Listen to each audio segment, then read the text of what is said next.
Welcome everybody, I'm Eric Frede and we're here at Case Gym, the roof at Boston University, where for the first time the 6 head coaches at the Division I level in the state of Massachusetts have come together to kick off the college basketball season. Just kind of an open house, a meet and greet, as the college hoop season is right around the corner. Practice starts up full coming up this very weekend, and we're going to lead off with the new kid here in Division I. I like that you called me a kid. Well, you are very young. Joe Jones is the new head coach here at Boston University. First of all, congratulations Thank you so on much. taking over here at BU. And it's very nice of you, because usually the people who've been around here for a while, they're supposed to host, but you're hosting things here at BU.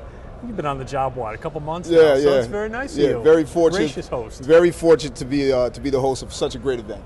All right, let's talk about how you ended up here. And I look around the room as the coaches are going around talking to members of the media from around New England.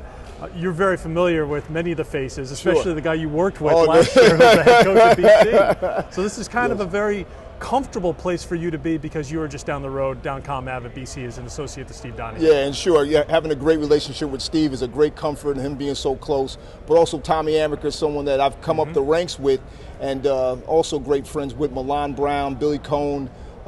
Just great guys, to be around. All right, so now from being an associate head coach to being a head coach, but it's not your first head coaching experience. But what made this job attractive to you to come to Boston University? Well, I was very fortunate also to work with Jay Wright back in the mid-90s as he took over the Hofstra program, and we were kind of the new kids on the block in America East as well, being at Hofstra, and so I've had some history in this league. It was a great league back then. BU was the headline of that league. Great coach, and also Tunji Joey was a great player back then, and Joey Beard, just some great teams, headlined by Dennis Wolf, the head coach. And so when we would come up here and play, and we were very envious of their program because they had things going, great defensive teams, played very hard, very athletic, and obviously, BU, what can you say about the university on a whole in terms of the academic that it has here? So now you inherit a team that goes a year ago, but it's missing a couple of very key components. John Holland has moved on playing professionally, and I'm sure you're very familiar with what he was able to do and how he did it.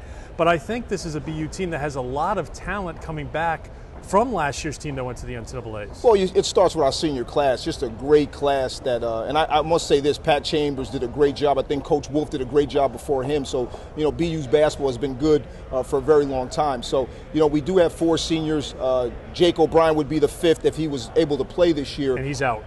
But we're going to look to really have his leadership on the sidelines and hopefully get him back to practicing at some point this year, and look for him the following year. But I really feel like the 5 seniors we have in our program have really set the tone for what we are and what we're going to be this year.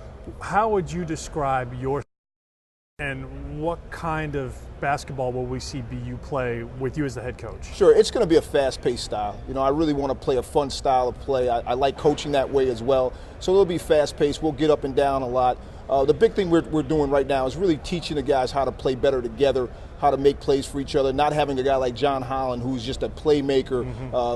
Watching him, film on him, I wish we had him back. But I really feel like we have a great core of guys, and that's really what we've been focused on right now. 21 wins for this group that's coming back, and America East champions. Do you feel like there's a bit of a bullseye? Because that may be unfair to a guy who's come in and inheriting players that he didn't recruit, and has to kind of find a middle ground between your way and their way. Sure. Well, to be honest with you, this is really about our players. It's not really about me. I think these guys are used to being picked number 1 5 years in a row now for BU basketball to be picked number 1. It's really about them. I'm the facilitator. I'm the guy that's going to organize things for them. But certainly I feel like, really they're comfortable being in that role, and I think they'll step up to the challenge. Tell us about just how things have gone with your group here as you get to know them, because it seems things happen quick. You get the job and you're trying to meet these guys and get to know them as people first and foremost, but in dribs and drabs you're getting to know them as players a little bit. How much have you learned here? I was very lucky. The first thing I would tell you is that if I didn't know the player, I knew someone that knew our players. So it was. So you did research. Yeah, 4 or 5, 6, 7 of the guys that some of the guys I had recruited, some of the guys that I knew their high school coaches. You know, I was only 2 miles away, so I got a chance we scrimmaged BU. I was at the championship game. So there were a lot of things that I was very familiar with, but certainly to the point where you're their head coach, that takes time. We didn't rush it. We're allowing that to happen and develop in a natural process. I just love them. I think the first meeting that I learned about them is that they really have a love affair for each other. They enjoy playing with each other, and more importantly, they like being around each other. And for me, that's a big part of us having success on the floor. I like it. You've got the energy. You're all rested up. You're ready to go, and now you're ready. We're here. We're right here in the corner. I mean, here we are. You can make a 3-pointer right here. I'll pass it to you. No. I would dish to you because I think that would be better off. Well, best of luck. It's great to have you in America East and here at Boston University, and we wish you well, Joe. Thank you so much. We're going to take a step aside for a moment. We got Milan Brown from Holy Cross standing by, so be with us in 1 second. We'll be continuing here at Boston University.